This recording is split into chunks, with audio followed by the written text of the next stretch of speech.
As Irma Bobbeck said, when humor goes, there goes civilization. Parents definitely need humor when raising children. Every one of us is guilty at one time or another of throwing out questions that beg to be ignored, but we mothers seem to have a market on them. Do you want a spanking or do you want to go to your room? From Phyllis Diller, always be nice to your children because they are the ones who will choose your rest home. And the last one from Irma, cleaning your house while your kids are still growing up is like shoveling snow before it starts snowing. But more seriously, today we celebrate all who love and support children. They can be moms, dads, sisters, brothers, aunts, uncles, the neighbor, grandpa and grandma, you name it. Mom, mommy, mama, mother. Maybe there are so many things to call you because you do so many things for us.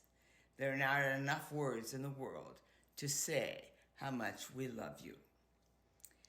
You've always been a cool aunt, but now you hold the title of Year's Best Mom as well. No one loves and cares for me more than you, Grandma. I love you. Happy Mother's Day. I cannot imagine what it was like to put up with all my escapades throughout the years, but you've done it with patience. Thank you for loving me and putting up with me. Happy Mother's Day, Dad. What's the best thing Mom cooked, Betty? Her Southern fried chicken. If you could say one thing to Mom Nancy, what would it be? I'm sorry. You think of Mom Taya. What's the one word that comes to mind? Active. And what is one thing your mom did that you cannot do? Be an inspiration. Pat, what was your mom's best trait? She was very social. Ma'am, when you think of Mom, what do you think of? She died too early and I miss her. Jan, what were two traits that you admired in your mother? One trait that comes to my mind immediately is that she was a very selfless person. Always thinking of others first, especially her husband and her family. Always thinking of others first before herself. And the other was that she was very, very patient. She had 4 daughters to put up with. And she was a very, very patient, compassionate. Oh, she was a good mom. Deb, what did Mom cook that you really liked? My mom fixed an old Dutch dish called boeskool that was cabbage, potatoes, and ham. No one in the family would eat it but me, my dad, and her. So that's what I liked best. Ollie, how are you like your mom? I'm like my mom, that I love children and particularly babies, and since she blessed me with 3 little younger siblings, I had lots of practice with her. I remember once when my little niece, which would be my mother's granddaughter, she was very small and she smelled and she really skinned her knee and she was crying and screaming, and my mom just walked over to her and looked in and said her name, and she just smiled and quit crying, and Mom just picked her up. It was like magic. Never forget that.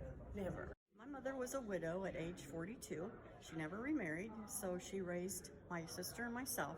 I guess the 2 things she taught me were, one is to persevere. I'm sure it was very hard for her to raise 2 daughters by herself. And the other thing is we went to church every Sunday. So that were the 2 things I remember. She did sew a lot. Unfortunately, she didn't teach me. She taught our daughter, so. Humor, very good, and it was fun to be around her. And did you take after that good sense of humor? I surely hope so.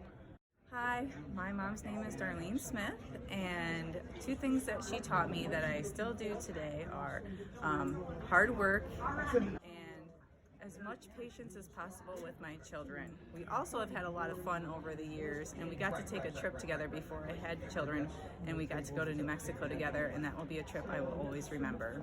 Hi, I guess I would pick loving and caring.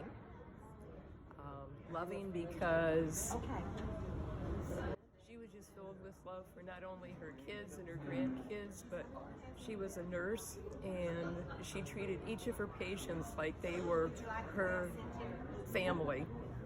And caring, kind of the same reason. She deeply cared about not only the patients that she helped, but also the employees of the nursing home she worked in. Before she passed away, she bought new office chairs for the nursing home because she knew that the chairs weren't very good. And she had a heart that was so big. If roses grow in heaven, Lord, please pick a bunch for me.